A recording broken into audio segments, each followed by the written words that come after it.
अस्सलाम वालेकुम। आज हम इस वीडियो में नेक्स्ट 50 एमसीक्यूज डिस्कस करेंगे जनरल सर्जरी के। जनरल फिजियोथेरेपी के ही हैं ये एमसीक्यूज। 51 एमसीक्यू है fracture that is not identifiable demonstrated but is suspected on clinical examination is known as open fracture, close fracture, occult fracture या फिर कॉम्प्लिकेटेड फ्रैक्चर। तो इसका करेक्ट ऑप्शन होगा हमारे पास चार्ली ओकल्ट फ्रैक्चर। नेक्स्ट है हमारे पास 52 MCQ distal radial fracture is also known as distal radial fracture को क्या कहते हैं? Colles fracture, Smith fracture, only ये या फिर बोथ। तो इसका करेक्ट ऑप्शन है हमारे पास स्मिथ फ्रैक्चर। 53 एमसीक्यू है एक्यूट कंपार्टमेंट सिंड्रोम में potentially arise after any skeletal fracture but is most common in. Acute compartment syndrome किसमें ज़्यादा कॉमन है? Forearm and hand fractures, forearm and lower leg fractures, upper leg and wrist या फिर all. तो इसका correct option है हमारे पास बीटा, forearm and lower leg fracture जब भी होंगे उसमें कंपार्टमेंट सिंड्रोम डेवलप हो जाती है। क्वेश्चन 54 है if the brachial artery injury is not manage properly can result into. Brachial injury की वजह से क्या हो सकता है?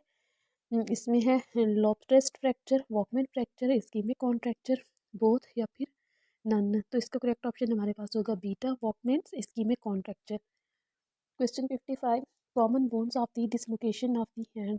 सबसे कॉमन बोन कौन सी है डिसलोकेशन के लिए हैंड में? डिजिट्स, कार्पल्स, फ्लेंजेस या फिर ऑल ऑफ द अबव। तो इसका करेक्ट ऑप्शन है डिजिट्स, अल्फा। क्वेश्चन 56 है हमारे पास in the management of tibio femoral joint dislocation the knee is immobilised to dash degree of flexion. जब भी हम टिबियो फीमोरल जॉइंट डिसलोकेशन को मैनेज करते हैं तो इमोबिलाइजेशन किस एंगल पे करते हैं हम नी जॉइंट की? 20 डिग्री, 30 डिग्री, 40 डिग्री या फिर 50 डिग्री। तो इसका करेक्ट ऑप्शन होगा हमारे पास बीटा, 30 डिग्री फ्लेक्शन में हम नी जॉइंट को इमोबिलाइज करते हैं। Question 57 dash is a fusion device consisting of a semi rigid shell and soft inner lining. Traction splint, formable splint, vacuum splint या फिर नन ऑफ अबव। तो इसका correct option है हमारे पास बीटा, फॉर्मेबल स्प्लिंट। ये फ्यूजन ऑफ डिवाइस है semi rigid shell and soft inner lining. Question 58 Ottawa rules are for which fracture. Ottawa rule किस फ्रैक्चर के लिए है? Hip joint, ankle joint, shoulder joint या फिर एल्बो जॉइंट। तो इसका करेक्ट ऑप्शन है हमारे पास बीटा, एंकल जॉइंट के लिए हम ओटावा रूल यूज़ करते हैं। Question 59 complications for hip joint dislocation includes are. कौन सी कॉम्प्लिकेशन नहीं हो सकती हिप जॉइंट डिसलोकेशन में? ऑस्टियोआर्थराइटिस है, ऑस्टियोप्रोसिस है, जॉइंट इंस्टेबिलिटी है या फिर avascular necrosis of the femoral head. तो इसका करेक्ट ऑप्शन है हमारे पास बीटा, ऑस्टियोप्रोसिस। ऑस्टियोप्रोसिस नहीं हो सकता हिप जॉइंट डिसलोकेशन के साथ, बाकी सब इसकी कॉमन कॉम्प्लिकेशंस हैं। क्वेश्चन 60 है हमारे पास which of the following method is used for the reduction of glenohumeral joint dislocation. कौन सा मेथड हम यूज़ करते हैं ग्लिनोह्यूमरल जॉइंट डिसलोकेशन के लिए? Modified Stimson's method, external rotation procedure, self reduction method या फिर ऑल ऑफ एबव। तो इसका करेक्ट ऑप्शन क्या है हमारे पास? Delta, all. ये तीनों मेथड से हम ग्लिनोह्यूमरल जॉइंट डिसलोकेशन के लिए यूज़ करते हैं। Question 61 air supplements are not to be used with dash because of their inability to adequately limit joint exertion. Alpha है tibia and fibula fracture, beta है humerus and femur fracture, Charlie है hand fracture या फिर delta है forearm fracture. इसका correct option है हमारे पास humerus and femur fracture. Next है हमारे पास 62 skin is not disrupted in. किसमें स्किन डिसरप्शन नहीं होती? क्लोज फ्रैक्चर में, ओपन फ्रैक्चर में, both A and B, none. जिसका करेक्ट ऑप्शन होगा अल्फा। क्लोज नाम से पता चल रहा है इसमें जो स्किन है वो इंटैक्ट रहती है लेकिन अंडरलाइन जो बोन होती है उसका फ्रैक्चर हो जाता है। ओपन में हमारी स्किन इंटैक्ट नहीं रहती। Question 63 on visual inspection of injured with post dislocation of the hip the lower extremity tend to be. कौन सी पोजीशन बनेगी डिसलोकेशन के बाद? अल्फा है एबडक्टेड एक्सटर्नली रोटेटेड, बीटा है एबडक्टेड इंटरनली रोटेटेड, चार्ली है एडक्टेड एक्सटर्नली रोटेटेड या फिर डेल्टा है हमारे पास एडक्टेड एंड इंटरनली रोटेटेड। तो इसका करेक्ट ऑप्शन है जब भी हिप जॉइंट की डिसलोकेशन होती है हमारे पास लोअर एक्सट्रीमिटी एडक्शन में जाती है और इंटरनली रोटेटेड होती है। डेल्टा इसका करेक्ट ऑप्शन होगा। Question 64 palpitation elicits all except. Palpation में कौन सी चीज़ नहीं होती? Point tenderness, severity of pain, crepitus या फिर ब्रीदिंग रेट। तो इसका करेक्ट ऑप्शन है हमारे पास डेल्टा। ब्रीथिंग रेट का हमें पता नहीं चल सकता, पेल्पेशन पे बाकी सारी चीज़ें हमें फील हो जाती हैं। क्वेश्चन 65 है potential complication resulting from inappropriate treatment include. कौन सी कॉम्प्लिकेशंस हो सकती हैं? Malunion, hauling, myositis, ossificans, arthritis या फिर ऑल ऑफ एबव। तो इसका करेक्ट ऑप्शन हमारे पास बनेगा डेल्टा। ये सारी कॉम्प्लिकेशंस हमें मिल सकती हैं जब भी हमारी ट्रीटमेंट इनअप्रोप्रिएट होगी। नेक्स्ट है हमारे पास question 66। The following type of dislocation was seen at the ankle site. Ankle site पे सबसे कॉमन डिसलोकेशन कौन सी होती है? पोस्टीरियर, इंटीरियर, लेटरल या फिर आल। तो इसका करेक्ट ऑप्शन क्या है? ये तीनों डिसलोकेशंस हो सकती हैं एंकल जॉइंट पे, पोस्टीरियर भी, इंटीरियर भी और लेटरल भी।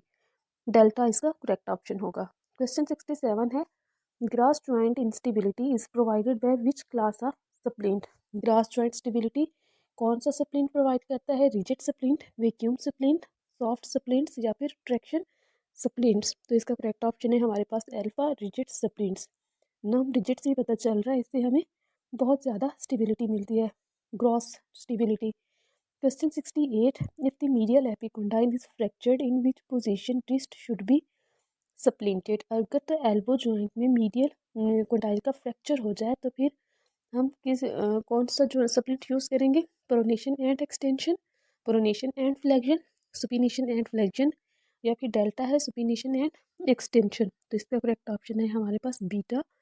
प्रोनेशन में और फ्लेक्शन में फोर आर्म को रखते हुए हम स्प्लिंटेज करेंगे। Question 69 fractures are often classified on the basis of pick the most appropriate answer.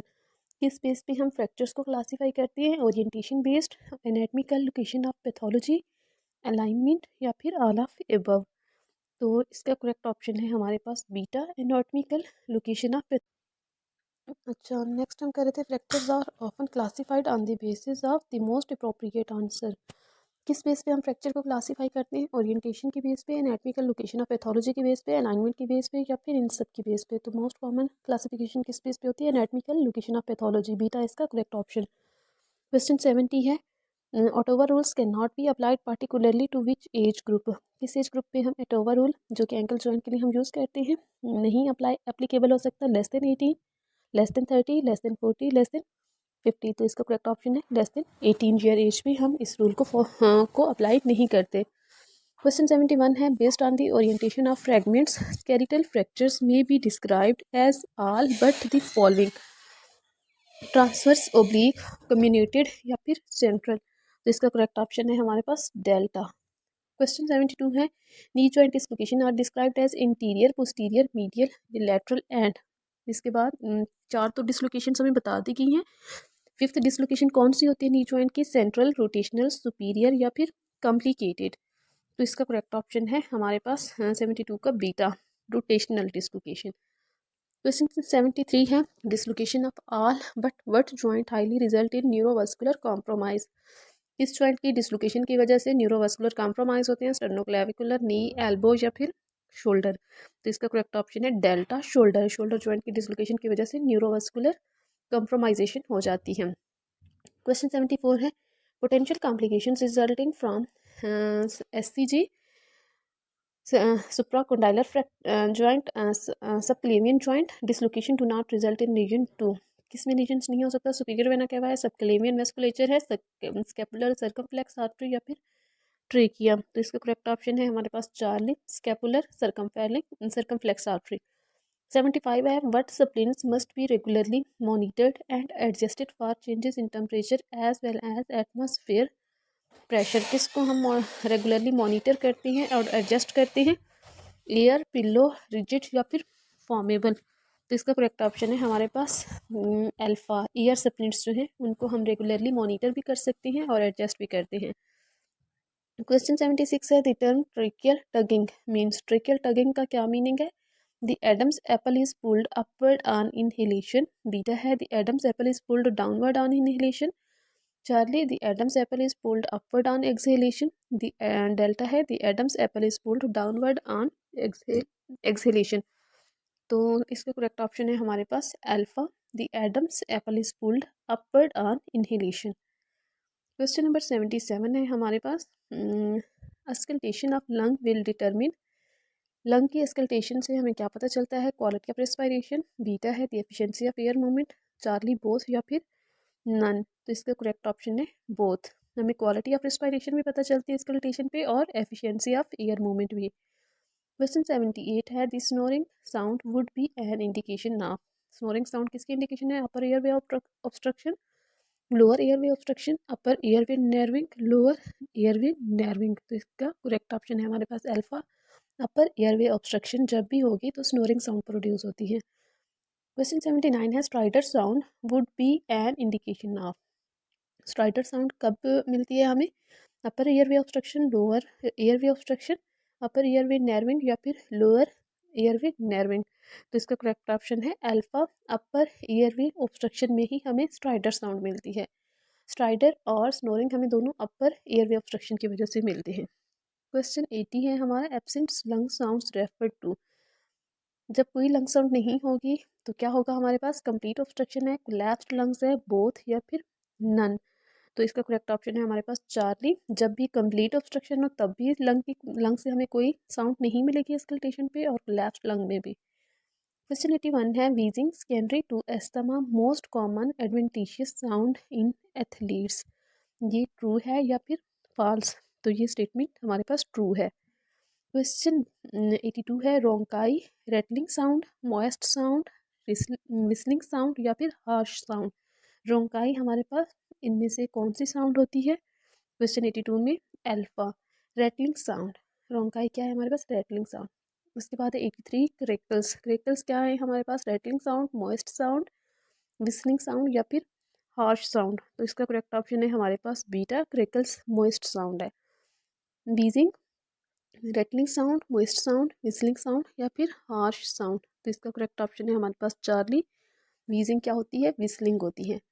Question 85 a dull sound is an indication of. Dull sound किसकी इंडिकेशन है? हीमोथोरेक्स की, excessive air accumulation, pneumothorax, excessive gaseous exchange. तो इसका correct option है alpha, hemothorax. Heme का मतलब होता है ब्लड, थोरेक्स मतलब ब्लड इन प्लूरल कैविटी। जब भी ब्लड कैमुलेट होगा तो हमें कोई भी साउंड सुनाई नहीं देगी, डल साउंड हो जाएंगी, या तो बिल्कुल एब्सेंट होंगे या फिर डल साउंड्स होंगे। अल्फा इसका करेक्ट ऑप्शन होगा। Question 86 regarding flail chest pick the correct option. Flail chest के लिए कौन सी स्टेटमेंट ट्रू है?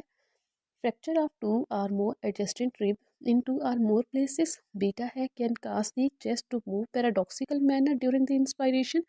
चार्ली है can increase the suspicion of a haemothorax. Delta है ऑल। तो इसका करेक्ट ऑप्शन है ऑल। ये सारी चीज़ें फ्लेल चेस्ट में हो सकती हैं। Question 87 a pneumothorax that expands to the point where it compresses on the aorta, heart and the superior and inferior vena cava is called। क्या कहते हैं? Tension pneumothorax, open pneumothorax, hemothorax या फिर tension हीमोथोरिक्स। तो इसका करेक्ट ऑप्शन है हमारे पास अल्फा, टेंशन न्यूमोथोरिक्स। क्वेश्चन 88 है a blood clot that enters the venous system and lodge in the lungs result in. जब भी ब्लड क्लॉट हमारे वीनस सिस्टम से लॉज होता हुआ लंग्स में जाएगा तो क्या काज करेगा? Tension pneumothorax, open pneumothorax, hemothorax या फिर पल्मोनरी एम्बोलिज्म। तो इसका करेक्ट ऑप्शन होगा पल्मोनरी एम्बोलिज्म। वैसे भी थ्रोम्बस, मूवेबल जो थ्रोम्बस होते हैं उसे हम एम्बुलस कहते हैं। क्वेश्चन 99 है hyper resonant sound is an indication of. Hyper resonant sound हमें कब मिलेगी? हीमोथोरिक्स, बोथ, नीमोथोरिक्स या फिर नन। तो इसका हीमोथोरिक्स में अभी हमने ऊपर पढ़ा है कि हीमोथोरिक्स में हमें डल साउंड्स मिलती है या फिर एब्सेंट साउंड मिलती है। तो इसका करेक्ट ऑप्शन क्या होगा? नीमोथोरिक्स। नीमो मीन एयर। जब भी लंग्स में एयर नॉर्मल से ज़्यादा कैमुलेट होगी तो हाइपर रेजोनेंट साउंड सुनाई देगी हमें अस्कल्टेशन पे। क्वेश्चन 90 है treatment of a simple pneumothorax is based on the severity of the symptoms. ये स्टेटमेंट ट्रू है या फिर फॉल्स? तो ये ट्रू स्टेटमेंट है हमारे पास। क्वेश्चन 91 है altered mental status in conjunction with respiratory distress indicates. Altered mental status in conjunction with respiratory distress क्या इंडिकेट करता है? हिपोक्सिया को, the head injury, nothing of significance, both hypoxia और हेड इंजरी। तो इसका करेक्ट ऑप्शन हमारे पास क्या है? Delta, both hypoxia and head injury को altered mental status plus respiratory distress indicate करते हैं।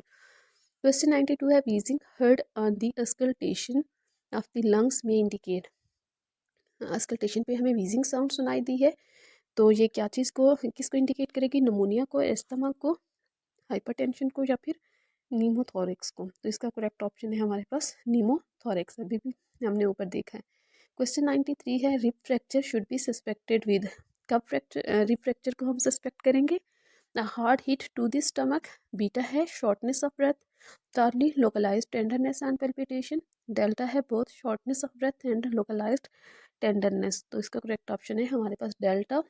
इन शॉर्टनेस ऑफ ब्रेथ और टेंडरनेस जब हमें मिलेगी पल्पेशन पे तो रिप फ्रैक्चर को इंडिकेट करती हैं ये दोनों चीज़ें। क्वेश्चन 94 है when the superior vena cava is compressed. तो क्या होगा सुपीरियर वेना कैवा के कॉम्प्रेशन की वजह से? Low blood pressure, cyanosis, pain या फिर जुगुलर वेन डिस्टेंशन। तो जुगुलर वेन डिस्टेंशन जो है हमें ये मिलेगी क्योंकि अपर एयरवे, अपर एक्सट्रीमिटी की नेक की जितनी भी वेन्स हैं वो हाइपर फिल्ड हो जाएंगी। क्वेश्चन 95 है a pneumothorax result from a pneumothorax result when dash enters the pleural space. Pneumo mean air होता है, तो जब प्लूरल स्पेस में क्या आ जाएगी? Blood, high pressure, foreign body या फिर एयर। तो इसका करेक्ट ऑप्शन भी हमारे पास एयर बनेगा। वर्ड नीमो से ही हमें पता चल जाएगा। डेल्टा इसका करेक्ट ऑप्शन होगा। क्वेश्चन 96 है a dash result when blood enters the pleural space.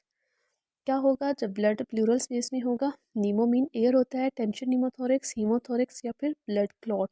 तो इसका मतलब है हीम मीन ब्लड होता है, हीमोथोरेक्स हम कहेंगे। चार्ली इसका करेक्ट ऑप्शन। क्वेश्चन 97 है tension pneumothorax is. Tension pneumothorax क्या है? A life threatening injury, easily treated. Charlie है an open wound to the thorax, not an emergency. तो इसका करेक्ट ऑप्शन है हमारे पास अल्फा, लाइफ थ्रेटनिंग इंजरी है tension pneumothorax. Question 98 a sudden onset of chest pain and bloody sputum may indicate.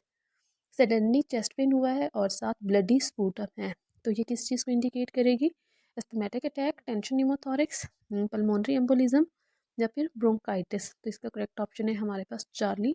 Pulmonary embolism में हमें blood in sputum मिलता है और साथ सडन चेस्ट पेन। क्वेश्चन 99 है a fracture of two or more adjusting rib in two or more places indicate. जब भी rib का फ्रैक्चर होगा टू या फिर टू से ज़्यादा तो क्या इंडिकेट करेगी? नीमोथोरिक्स को, हीमोथोरिक्स, पल्मोनरी एम्बोलिज्म या फिर फ्लेल चेस्ट। तो ये क्या इसका करेक्ट ऑप्शन बनेगा हमारे पास फ्लेल चेस्ट। फ्लेल चेस्ट को वैसे भी कब कहते हैं हम? जब रिब का फ्रैक्चर हो। क्वेश्चन 100 है हमारे पास last MCQ। An open chest wound should have a dash dressing applied, dry, occlusive, bulky या फिर लूज। जब भी ओपन चेस्ट वुंड होता है तो इसके लिए हम एक्लूसिव ड्रेसिंग यूज़ करते हैं। एक्लूसिव ड्रेसिंग में जो ड्रेसिंग की एक साइड होती है वो ओपन होती है, बाकी जो 3 साइड्स होती हैं उसको हम वही बॉडी सरफेस के साथ अटैच करते हैं। अभी आज हमारे 100 MCQs कंप्लीट हो गए। नेक्स्ट इंशाल्लाह हम फिर किसी और टॉपिक